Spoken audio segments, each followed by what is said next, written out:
오늘 말씀 함께 볼까요? 오늘 말씀은 에베소서 5장 22절부터 33절까지 말씀이에요. 아내들이여 자기 남편에게 복종하기를 주께 하듯 하라. 이는 남편이 아내의 머리됨이 그리스도께서 교회의 머리됨과 같으니 그가 바로 몸의 구주시라.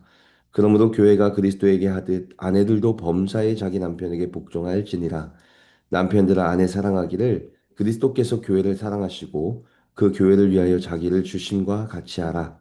이는 곧 물로 씻어 말씀으로 깨끗하게 하사 거룩하게 하시고 자기 앞에 영광스러운 교회로 세우사 티나 주름 잡힌 것이나 이런 것들이 없이 거룩하고 흠이 없게 하려 하심이라. 이와 같이 남편들도 자기 아내 사랑하기를 자기 자신과 같이 할지니 자기 아내를 사랑하는 자는 자기를 사랑하는 것이라. 누구든지 언제나 자기 육체를 미워하지 않고 오직 양육하여 보호하기를 그리스도께서 교회에게 함과 같이 하나니 우리는 그의 몸의 지체임이라. 그러므로 사람이 부모를 떠나 그의 아내와 합하여 이 둘이 한 육체가 될지니 이 비밀이 크도다. 나는 그리스도와 교회에 대하여 말하노라. 그러나 너희도 각각 자기의 아내 사랑하기를 자신같이 하고 아내도 자기 남편을 존경하라. 아멘. 오늘 함께 읽은 에베소서 5장 말씀은 기독교인들에게 매우 익숙하면서도 동시에 많은 오해를 받는 말씀입니다. 특히 22절 말씀이 그렇죠. 아내들이여 자기 남편에게 복종하기를 주께 하듯 하라. 이 말씀을 읽으면서 사람들은 종종 이렇게 묻곤 합니다. 기독교는 여전히 여성을 남성 아래 두려는 종교입니까? 왜 아내에게만 일방적인 복종을 요구합니까? 라는 질문을 하게 됩니다. 오늘날의 문화 속에서는 충분히 나올 만한 질문이죠. 그러나 성경은 한 구절만 떼어서 읽으면 쉽게 오해가 됩니다. 이 말씀이 기록된 당시의 로마 사회는 우리가 생각하는 것보다 훨씬 더 강한 가부장적인 사회였습니다. 당시에는 남편이 아내와 자녀를 자신의 소유물처럼 여기는 일이 흔했고, 여성에게는 지금과 같은 법적 권리나 사회적인 지위가 거의 없던 시절이었지요. 이러한 시대적 배경 속에서 바울은 대단히 놀랍고도 혁명적인 말씀을 선포합니다. 아내에게는 남편을 존중하고 신뢰하라. 남편에게는 목숨을 내어놓을 만큼 아내를 사랑하라. 당시 사람들에게 이것은 엄청난 충격이었습니다. 왜냐하면 바울은 권력을 가진 사람들에게 더 큰 권리를 주어진 것이 아니라 오히려 더 큰 책임을 요구했기 때문입니다. 그리고 바울이 말하는 핵심은 단순히 좋은 부부가 되는 처세술이 아니라 가정을 통해 세상이 예수 그리스도를 보게 하려는 의도를 담아 이 말씀을 썼다는 것을 보여주게 되는 거죠.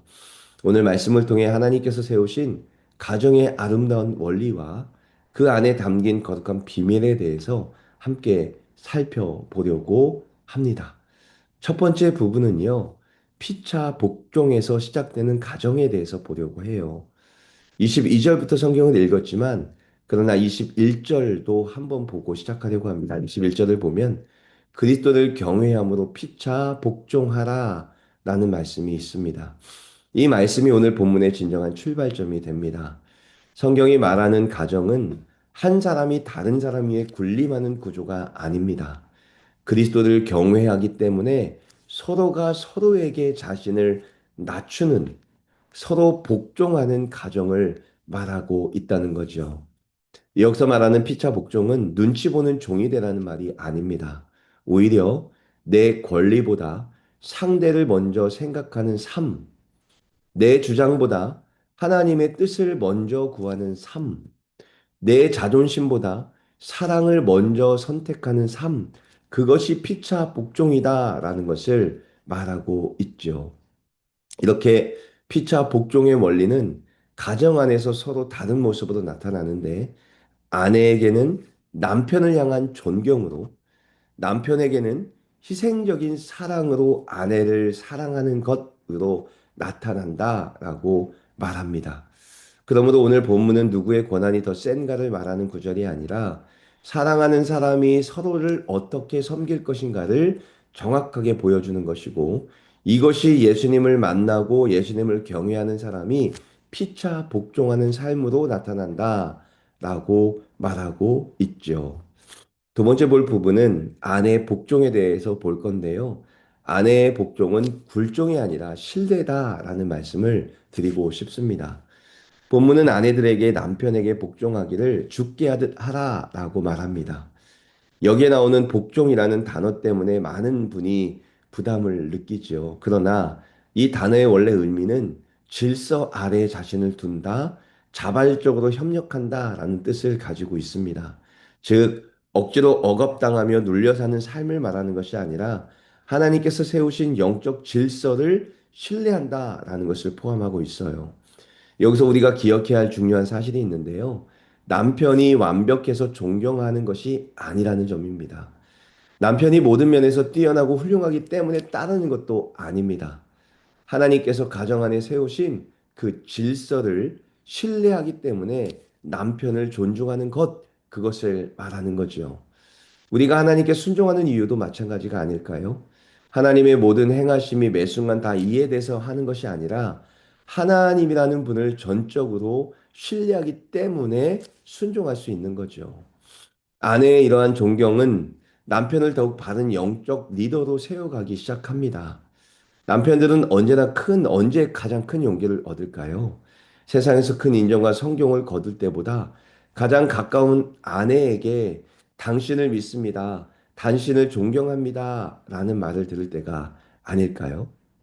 하나님께서 남편을 가정의 영적 리더로 세워주셨다는 것을 인정하고 하나님을 신뢰하기 때문에 하나님이 주신 말씀 안에서 남편을 존경하고 존중하고 그의 영적을 리더로 세워줄 때 남편을 더욱 책임감 있는 사람으로 성장하게 만들 수 있다라는 것을 사도 바울이 보여주고 있는 거죠.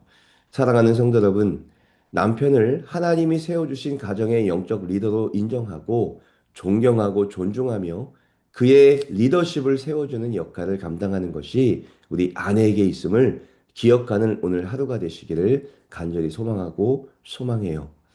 그렇다면 부인들에게 남편에게 복종하라라는 말씀을 주신 하나님께서 남편에게는 어떤 말씀을 주었을까요? 바울은 한 가지 단어를 세 번이나 반복하면서 남편의 역할에 대해서 말하고 있는데요. 이렇게 말합니다. 남편들아, 사랑하라. 그런데 그 사랑의 기준이 상상을 초월할 정도로 높습니다. 그리스도께서 교회를 사랑하시고 교회를 위하여 자신을 주심같이 사랑하라 라고 말합니다. 예수님은 우리를 위해 무엇을 하셨는가요? 자신의 시간을 내어 주셨습니다. 자신의 영광을 내려놓으셨습니다. 자신의 몸을 찢으시고 피를 흘리셨습니다. 결국 자신의 생명까지 다 내어 주셨습니다. 성경은 바로 그 십자가 사랑으로 아내를 사랑하라 라고 말합니다. 세상은 남편들에게 권리와 기득권을 말하지만 성경은 권리가 아니라 십자가를 말합니다. 세상은 대접받고 존중받으라고 부추기지만 예수님은 먼저 사랑하라 라고 말씀하십니다. 먼저 사과하고, 먼저 이해하고, 먼저 용서하고, 먼저 희생하는 사람, 그 사람이 남편의 권리다라고 말하는 것이죠. 이것이 성경이 말하는 참된 머리의 모습입니다. 머리란 지배하는 권력자가 아니라 생명을 공급하는 자이기 때문이죠. 많은 사람이 남편이 머리다라는 말씀을 남편이 가장 높은 계급이다라고 오해합니다. 그러나 성경은 예수님을 교회의 머리라고 부르십니다. 예수님이 우리를 지배하고 억압하는 분이 아니지 않습니까? 우리에게 생명을 끊임없이 공급하시고 보호하시고 먹이시고 살리는 분임을 성경은 예수님에 대해 말하고 있죠. 남편도 마찬가지입니다. 가정 안에서 생명을 공급하는 사람, 아내가 남편으로 인해 더 행복해지고 더 안전해지고 더 하나님을 가까이 하도록 돕는 배려자의 역할, 그것이 바로 남편의 역할이다라고 말하고 있습니다. 이렇게 바울은 남편과 부인의 역할을 말하면서 또한 남편의 역할과 부인의 역할을 분명하게 말하고 있어요. 아내는 남편에게 복종을, 남편을 아내에게 자신의 몸과 같이 사랑하기를 또한 예수님께서 교회를 사랑하듯 아내를 사랑하라 라고 말하고 있죠. 그러나 바울이 이렇게 부부의 관계에 대해서 이야기하는 이유는 결혼이 그리스도와 교회를 보여주는 거룩한 그림이기 때문에 그렇습니다. 바울은 이렇게 말하죠. 이 비밀이 크도다. 나는 그리스도와 교회에 대해 말하노라. 결국 바울은 부부 이야기만 하는 것이 아닙니다. 궁극적으로 예수 그리스도를 이야기하고 있죠. 하나님께서 이 땅에 결혼 제도를 만드신 본질적인 이유는 세상이 가정을 통해 예수님을 보게 하기 위함이다라고 말하고 있어요. 남편이 아내를 위해 아낌없이 희생하는 모습을 보면서 사람들은 우리를 위해 십자가를 지신 예수님을 볼 수 있다라고 말합니다. 아내가 남편을 신뢰하고 존중하는 모습을 보면서 사람들은 교회가 주님을 어떻게 따라야 하는지를 배우게 된다라고 말합니다. 그래서 가정은 단순히 밥 먹고 자는 공간이 아니죠. 복음을 눈으로 보여주는 거룩한 장소이자 살아계신 하나님을 증명하는 가장 작은 교회, 그것이 가정이다라고 말하고 있습니다. 또한 자녀들은 부모의 등을 보며 하나님을 배운다고 말하죠. 아버지가 어머니를 아끼고 사랑하는 모습을 보면서 예수님의 사랑을 체득하고 어머니가 아버지를 존중하는 모습을 보면서 신뢰와 순종을 아이들이 배우지 않을까요? 가정 안에 진정한 용서가 있고 사랑이 있고 서로를 품어주는 넉넉함이 있을 때 자녀들은 그 안에서 작은 천국을 경험할 수 있습니다. 그리고 자연스럽게 소망하게 되죠. 아, 하나님과 함께하는 천국도 바로 이런 곳이겠구나. 사랑하는 성도 여러분, 오늘 우리의 자신을 함께 깊게 돌아보는 시간이 될 수 있기를 간절히 소망합니다.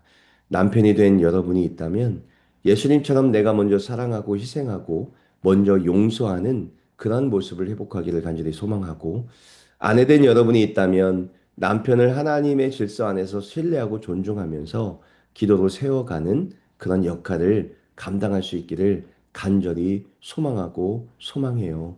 오늘도 우리에게 허락하신 이 질서대로 순종하는 모습을 통해 가정이 멋지게 회복되기를 간절히 소망하고, 이 가정 안에 있는 모든 구성원들이 이 가정 안에서 작은 천국을 꿈꾸며 경험하기를 소망합니다.